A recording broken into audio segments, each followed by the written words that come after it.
Alright, y'all, brace yourselves for a deep dive into some game-changing Avatar lore. In today's video, we're unpacking new information from the Braving the Elements podcast straight from the creators of the show themselves.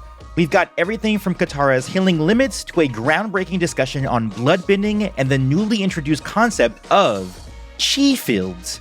This is not just another Avatar update, it's a whole new perspective on bending mechanics that might just alter how you view the Avatar universe. So stick around until the end of the video. So on the most recent podcast episode of Braving the Elements, there was a bonus episode that revealed some new lore, straight from Mike DiMartino and Brian Konietzko.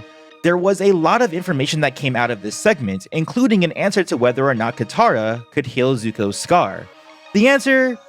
She couldn't. Zuko's scar wasn't just like a disfigurement, but that it physically hurt him. And the idea for the scene was that we were like, oh, Katara has this magic water, this magical healing water, and what if she healed Zuko? But the idea was that it wasn't going to change him physically at all, but it was going to relieve the pain. I actually didn't know that. I didn't know Zuko felt pain from his scar like all the time. Ouch. While that was cool to find out, what really got me going was that they discussed bloodbending and introduced a technical term rarely used in the Avatar lore, the chi field. When discussing bloodbending, this is what Brian Konietzko said. That the idea was that a person's chi field would sort of make it difficult. You couldn't just bend it as if it were a glass of water on the table. Like there's a living energy field around that water and throughout it that would make it difficult. So wanted it to be an elite. We thought, that'd be a really cool technique, but it should be really limited or else waterbenders could just dominate. As we know, bloodbending is an advanced waterbending ability where a waterbender can manipulate the water in one's body against their will. At first, the fandom, including myself, assumed that this was done pretty simply considering that the human body is mostly composed of water. But what we didn't realize and what was revealed in this interview is that there is more at play here, the idea of a chi field. Remember, the energy system in Avatar consists of chi paths spread throughout the body, vital for bending.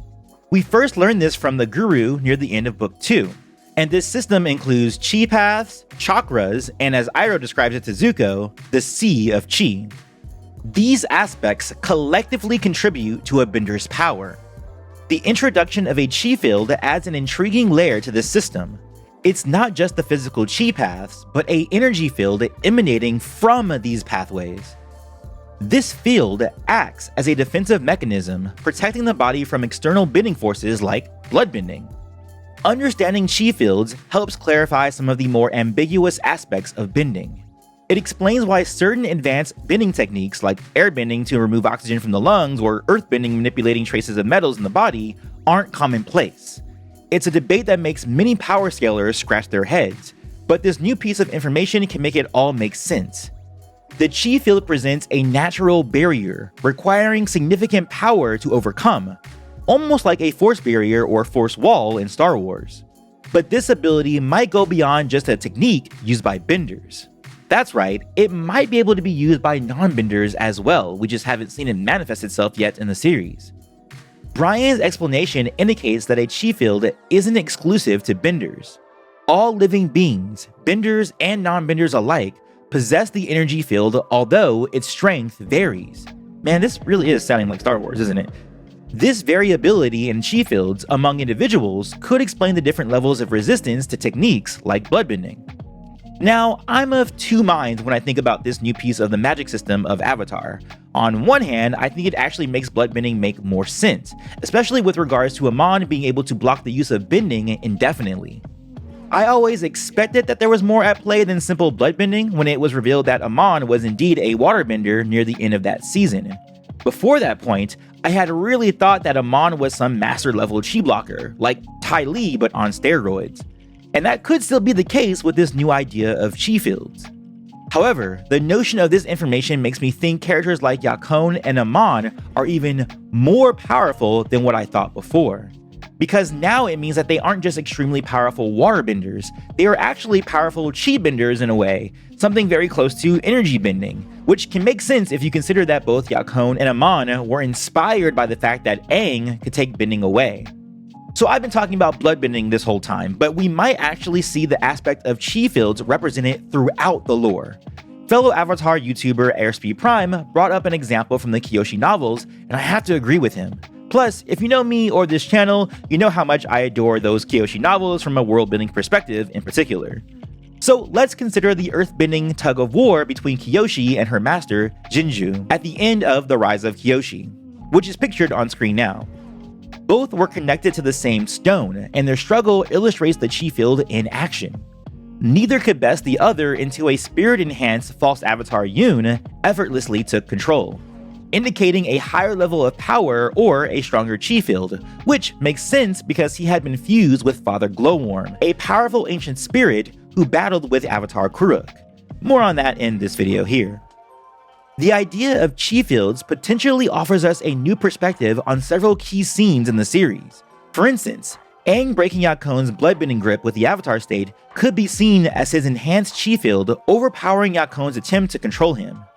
Also, this concept could explain the struggle between Katara and Hama under the full moon, with Katara's more potent chi field eventually breaking Hama's control. This concept could even be a better explanation for how Korra was able to break free of Amon's hold, beyond all the other circumstances surrounding that fight. Again, more on that in this video here. The concept of chi fields also sheds lights on bending range and power. It suggests that a bender's chi field might determine the range and potency of their bending. For example, Toph's seismic sense could be a manifestation of her extending her chi field to sense her surroundings, which is why her vision becomes less and less potent the further out it goes. That is, of course, until she gets to the tree in the swamp where she can see the entire world, which doesn't really make sense to me, but okay, we'll go with that. She can sense the whole world. This brings us circling back to the discussion of bloodbending grips and bending in general. A bloodbender's success depends on their ability to penetrate the opponent's chi field and connect to the water within their body, within the chi field.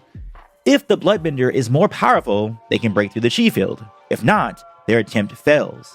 This creates a power dynamic where the strength of one's chi field plays a crucial role in resisting certain bending techniques.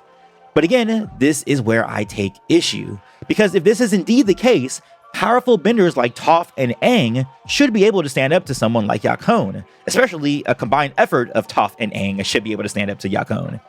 Or, theoretically, I would think a character like Jinora, who is very spiritually inclined, would be able to stand up to a bloodbender if they, at first, need to penetrate her chi field. The issue is that powerful characters like Toph and Aang didn't resist. The only explanation is that Yakone, and by extension Amon, are just entirely too overpowered. Or perhaps there is a future where one can train their chi field to resist bloodbending. Who knows? Maybe that will show up in the new Earth Avatar series, which you can learn more about in this video here. Ultimately though, it just feels like the creators wrote themselves into a corner. Again, there's a reason why this happened at the end of Korra's first season. It will be just like the good old days. Whatever the case, the introduction of chi fields in Avatar's lore opens up numerous possibilities for exploring mechanics of bending in greater detail. It suggests a complex interaction between a bender and their element, as well as between opponents in bending battles. But I really want to hear what you all think about this topic. I'm sure my opinion and thoughts on this will change over time as the idea of chi fields settles in my mind. Do you think this is a good addition to the franchise, or are we stepping into the territory of midichlorians, which fans of Star Wars were never too keen on? Let me know in the comments below and check out this video about Katara versus Amon on screen. I'll catch you on the next one, and as always, peace, love, and remember, be water, my friends.